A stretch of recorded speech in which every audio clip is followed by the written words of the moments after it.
Bueno, la obra fue escrita por Rubén Darío, ¿ok? Y este poema se titula A Roosevelt. Pertenece todavía a la época del modernismo. Todavía seguimos en el modernismo, ¿ok? Tenemos uno más que va en el modernismo y con eso culminamos. Pues bueno, hablemos un poco de Rubén Darío. Rubén Darío es el seudónimo, podemos decir como el nickname del nombre completo que él tiene, ¿no? Su nombre completo es Félix Rubén García Sarmiento, pero se lo conoce como Rubén Darío. Nacido en 1867 y falleció con cáncer a los pulmones en 1916. Origen nicaragüense, de Nicaragua, ¿no? Sus inicios, un hombre muy inteligente, considerado superdotado, igual que, no sé si recuerdan, Sor Juana, ¿verdad? Él empezó a leer a los 3 años, ¿ok? Y su primer poema fue escrito a los 11 años de edad, ¿ok? Su carrera, podemos decir, empezó como periodista en Nicaragua, trabajando para el periódico Nacional en Nicaragua. Posteriormente entra a la política. Acá se me fue. Oh, perdón. Bueno, ahí es política. Entra a la política y por medio de la política es enviado como diplomático a España. En España es donde conoce a muchos literatos y le da mucho más el interés por escribir sus poemas. Lleva a la par la vida de poeta, la vida de literato, con la vida política de diplomado en España. Posteriormente viaja a Chile, ¿ok? En Chile es donde escribe el libro más famoso que tenemos de Rubén Darío, titulado Azul. Este nombre es muy importante, ¿ok? Después de la publicación de este libro Azul, es que Rubén Darío llega prácticamente al tope de su fama, ¿no? Y desde ahí es considerado como el padre del modernismo. Rubén Darío es considerado el padre del modernismo a pesar de ser un pupilo, ¿no? Un alumno, por decir así, ¿de quién? De José Martí, el poeta que vimos ayer, el literato que vimos ayer. ¿Ok? Es un discípulo de José Martí, pero Rubén Darío es el que es considerado el padre del modernismo. ¿Ok? De Chile es donde es trasladado por los mismos fines políticos y de diplomacia a Francia. En Francia es donde tiene la oportunidad de conocer al famoso, ya en ese entonces, Antonio Machado. ¿Okay? Un poeta español muy, muy reconocido que lo vamos a ver ya la próxima semana. Entonces, acá les estoy poniendo que tiene influencia de José Zorrilla en España, Juan Ramón Jiménez y también Antonio Machado, ya literatos populares en esa época. ¿Okay? Tiene una buena enseñanza, podemos decir, de estos. Y también, como les digo, ¿no? Esto es que es importante, es discípulo, es alumno de José Martí, el que vimos ayer. Pero el que es considerado, nuevamente les estoy diciendo, padre del modernismo es Rubén Darío, por su obra, la más famosa, Azul, que es muy fácil de recordar, ¿no? Ya lo hemos visto, todavía seguimos en el modernismo. ¿En qué siglo? Todavía seguimos fines del 19, entrando al siglo XX. Les estoy recordando eso todos los días, ¿no? Los últimos movimientos que hemos visto desde el romanticismo empiezan fines del 19 hasta el comienzos del siglo XX. ¿Okay? Después del romanticismo, ¿qué hemos visto? El naturalismo, ¿no? Romanticismo, naturalismo, modernismo. Entre este hueco es que están los 3 movimientos. Que uno sale, que uno cae, que uno quiere perfeccionar y el otro que lo modifica a la libertad. Acuérdense del naturalismo, todo libre, crudo, ¿verdad? Y acá el modernismo tratando de volver a la perfección, hablando de un poeta, de una poesía formal, como lo estamos viendo acá.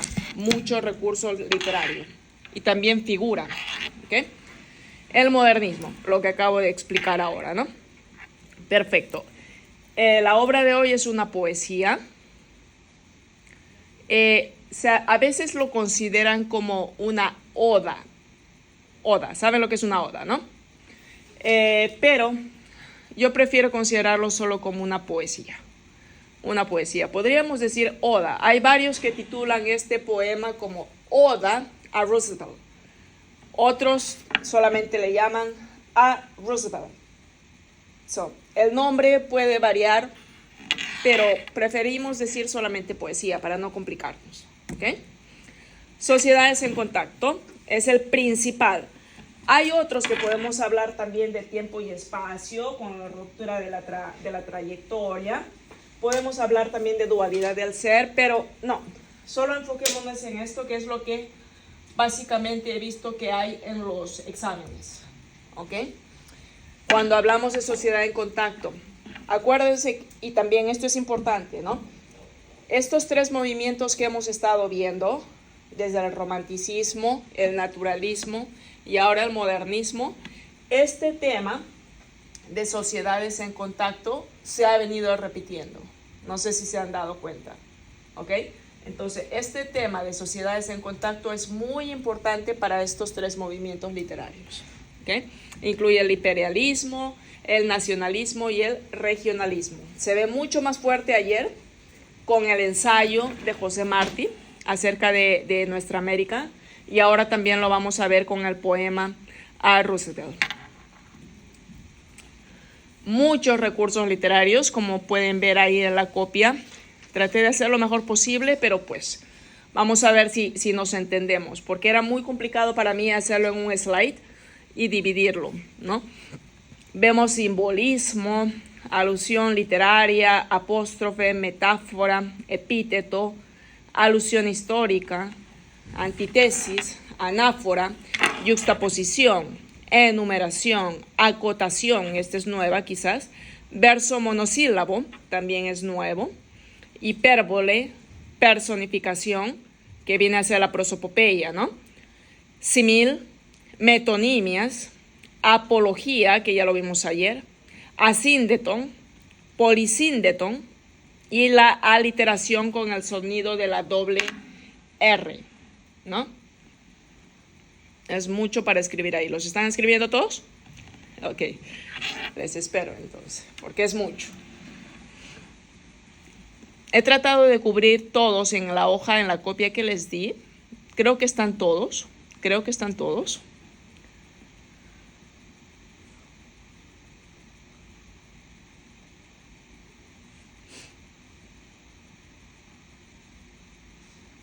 ¿Estuvo?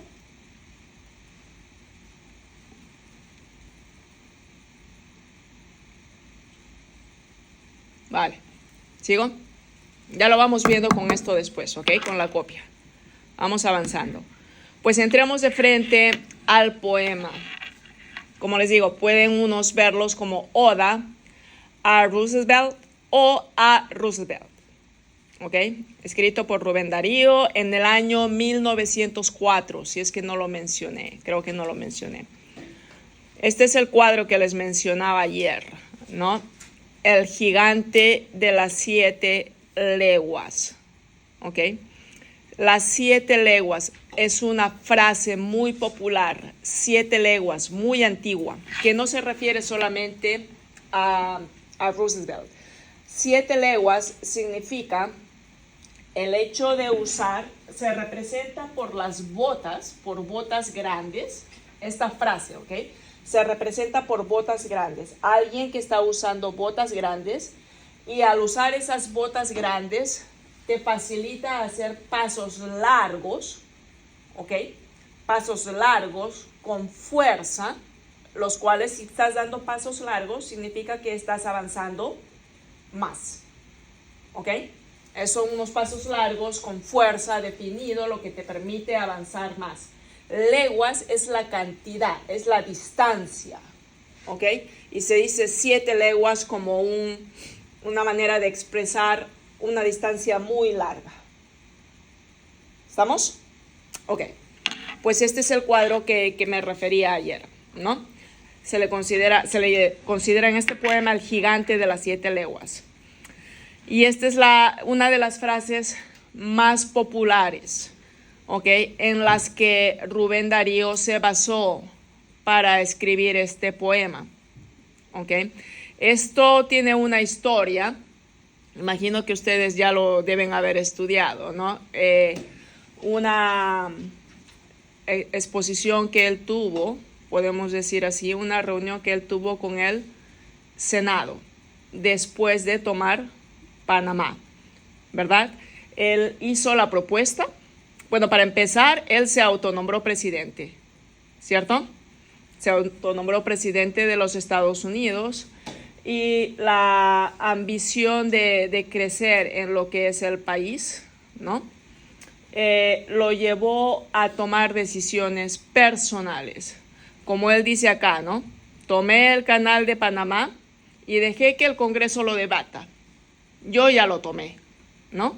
Y mientras ellos debaten, el canal ya es mío, ¿no? Él tomó la decisión. A él le valió si el Congreso lo estaba debatiendo, si el Congreso le iba a dar permiso. A él le interesaba que el país crezca, no importa qué. Se lo conoce de esa forma, ¿no? De una forma autoritaria, ambicionista por crecer, aprovechar las oportunidades.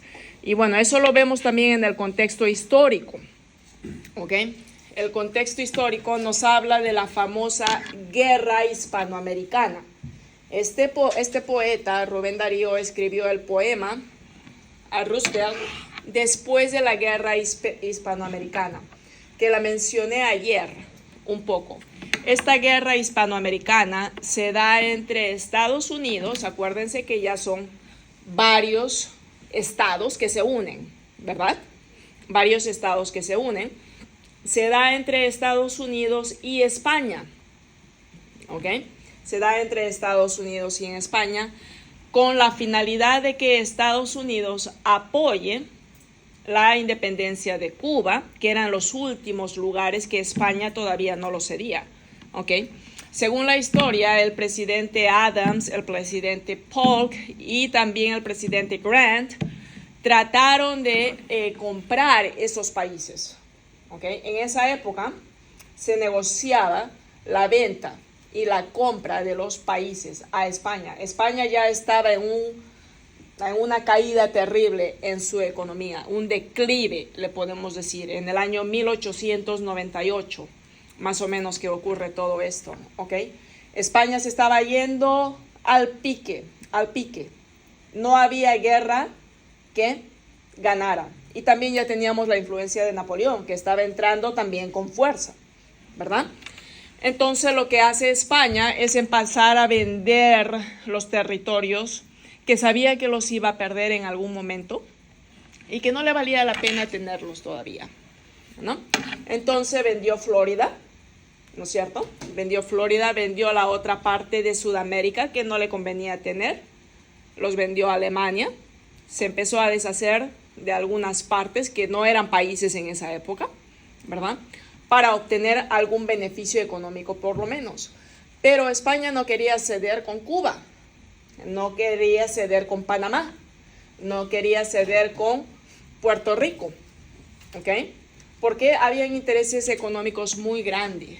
Cuba en esa época era considerado para España, esto es como contexto histórico, ¿no? Para ir entendiendo más o menos lo de este poema y el de ayer, el ensayo de José Martí, va todo junto. ¿Qué les decía? Pues ya se me fue. Cuba era muy importante en esa época. Para los españoles, Cuba era considerado como su Barcelona, ¿ok? Barcelona en esa época era el puerto más importante de transacción, ¿ok?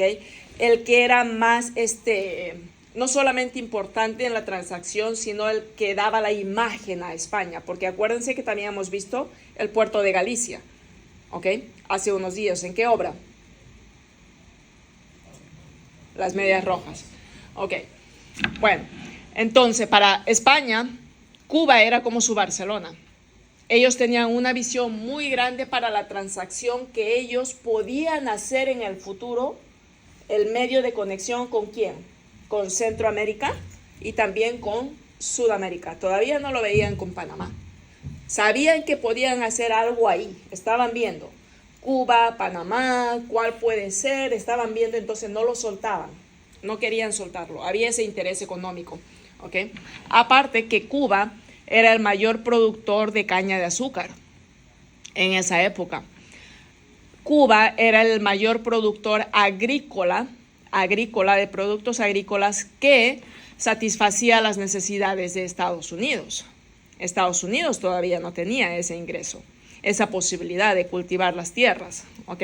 Acuérdense que en la parte sur, y que no lo mencioné antes, en la parte sur ya también se hace la compra y venta de la parte de Texas, la parte de México, ¿no es cierto? La parte de Arizona, ya se están haciendo las compras y ventas. Perdían toda esa parte de agricultura. Estados Unidos la está comprando, ¿okay? Recién la está comprando. Entonces, toda la producción agrícola la obtenían básicamente ¿de dónde? De Cuba. ¿Okay? Entonces, Cuba era muy importante, y España no quería ceder por ningún precio. Como les digo, fueron 3 presidentes estadounidenses que trataron de convencer a España para que lo vendan, ¿no? Y España no cedía, hasta que llegó este señor, ¿no? Que para él no existía el no. No existía el no, y empezaron la guerra hispanoamericana, ¿okay? La que también quitó la vida a José Martí, ¿no? Él murió en la lucha por defender a su país, José Martí cubano. ¿Okay? Por supuesto que en esta batalla que lidiaban ¿quién? Los cubanos, los panameños, todos juntos, no lo iban a poder hacer solos si es que Estados Unidos no los ayudaba. Estados Unidos con el presidente Roosevelt ayudó a que esta guerra fuera ganada. Según ellos, sin ningún interés político, solamente por ayudarlos, como les mencioné ayer, ¿no? Pero al final, ¿qué es lo que pasa? Muere José Martí a los 3 meses de que ya se estaba por conseguir la independencia de Cuba, ¿verdad? Se está por conseguir la independencia de Cuba, de Puerto Rico, de Guam, de Filipinas también, que incluye todo eso. Y este señor decide tomar todas esas ciudades en esa época, que ahora son países, ¿no? Entonces él toma Cuba, él toma Puerto Rico, Guam, Panamá y Filipinas. Las 5 de un solo, ¿ok? De un solo, sin ningún permiso, porque no le interesó. Como él dijo, a mí me interesa que mi país ya tenga todo este comercio. Y no, él fue el que se dio cuenta. No es tanto de Cuba, sino de Panamá. Y de ahí sale esto, ¿no? I took the canal zone and I let the Congress debate. And while the debate goes on, the canal does also. Yo lo tomé. No era Cuba, es Panamá. Y al final, él fue el que empezó la construcción del canal de Panamá, que es hasta ahora el mayor puerto de transacción que une y que abastece literalmente a Estados Unidos y a Canadá también. ¿Ok? Eso es más o menos la historia. Y este poema relata primero la analogía. Analogía viene a ser la alabanza, ¿ok? La alabanza, el praising que se le da a Roosevelt al comienzo, ¿no? Los pueblos latinoamericanos ven a Estados Unidos como que el aliado, el amigo que los está viniendo a ayudar en la guerra, ¿verdad? Que los va a salvar de España, de su colonización, y por fin van a ser independientes. Es así como lo ven al comienzo. Y es así como se escribe el poema. La primera parte es la alabanza, la oda, la analogía a Roosevelt. Y de ahí ya se va viendo el desengaño, que realmente ese no fue el interés, ¿no? El desengaño de los latinoamericanos. Y se menciona también en el poema este desengaño al decir, todos somos indígenas. Hemos sido colonizados por España tantos años. Aún hablamos español, acuérdense que ellos no lo hablaban, ¿no? Aún hablamos español y aún creemos en Dios. Eso es una yuxtaposición, porque ellos no eran cristianos, ¿verdad? No hablaban el español. Entonces ya lo vamos a ir entendiendo poco a poco esta frase que se menciona. En el poema se menciona a varios personajes, muchos personajes. Y de acá es que vamos a ver